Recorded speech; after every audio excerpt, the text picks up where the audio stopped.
Ayan, so good morning po mga ka-farm. So nandito na po si Jeff, ang babalot ng ating demo area with Ultraboost. Jeff, ano masasabi mo sa mga bunga natin? Maganda po, makinis. Ha? Daming bunga. Oh. Kapal. Ayan.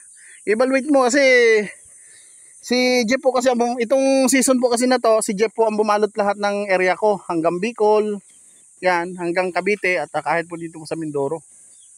Yan.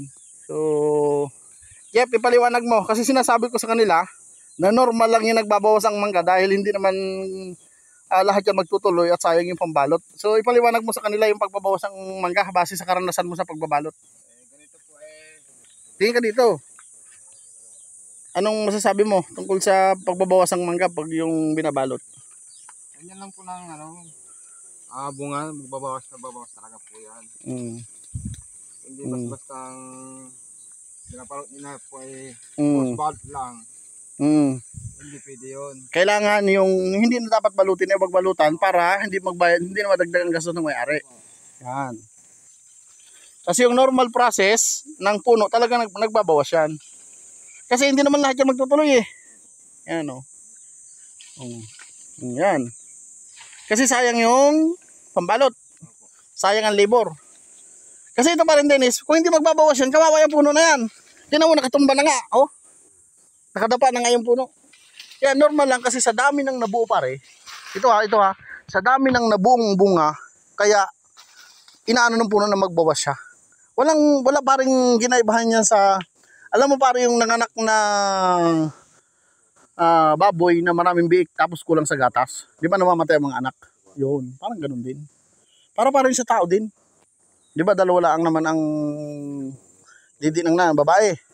Pag nanganak ng kambal, sakto lang sa kanilang dalawa. Saka meron pa rin para sa tao pare, meron sa vampire maganda. Oo, tapos hindi ganito pa.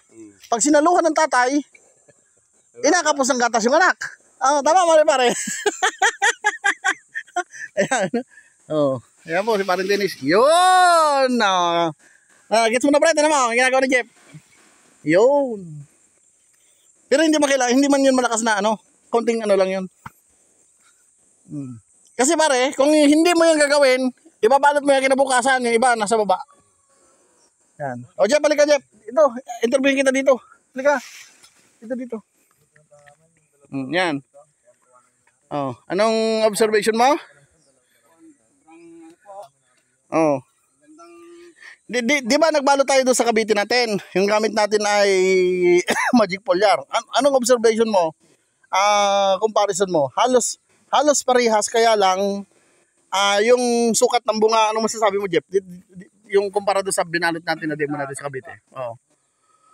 Mas maganda po ito Ito yung sa Cavite. Oo. Ibang class lang. Sobrang kinis to sa Cavite. Ito naman, medyo maliliit, kaya lang makinis. Makinis, so. Tsaka ito ay, pre, ilang days ito ngayon? 54? 54 days pa lang para ito. Oh, ibig sabihin, malaki pa. Malaki pa ang ilalaki niya. Ayan o. Ayan, so sabihin mo kung nasan tayong lugar, Jeff? Sa Mindoro.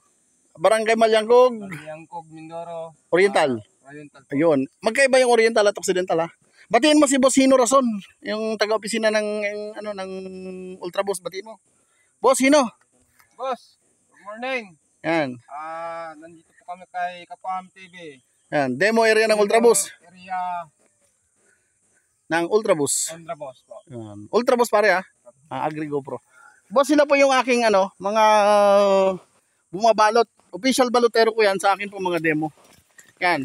Ganyan po yung ginagawa para yung mga may hina ang kapit na kailangan pong bumitaw na dahil hindi naman kahit po tayo ay gumamit ng 3,000 papel sa isang puno na yan, kung pati po yung walang potensyal na magtuloy ibabalutan, sayang. Yan po yung isa sa mga proseso na ginagawa natin. Kaya nga po, hindi na po ako yung nagsasalita, kundi mismong yung atin pong official na balotero. Kasi tingnan nyo po, sa sobrang kapal po ng nabuong bunga, normal po yan na nagbabawas. Huwag po kayong mag-aalala. Kasi nga, sa dami po ng nabuong bunga na yan, ibig sabihin po, malamig yung ating ginamit po na mga combination. Kaya magpasalamat po tayo na ganitong stage ay nagbabawas na siya. Kasi sa liit po ng puno na yan ay baka po maputol na sa ganyan, katulad po nito, oh. Yan. Oh.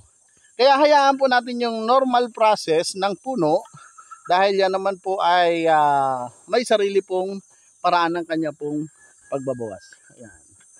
Yan po si Jeff. Oh, abaw, natikim na ng mangga yung kambing. Yun. Oh, yan. So, ito po yung aming actual evaluation ngayon. 54 days. So, sa 20 po ang start nila dito magbalot. Sa 20 ang start nila na magbalot. Yan.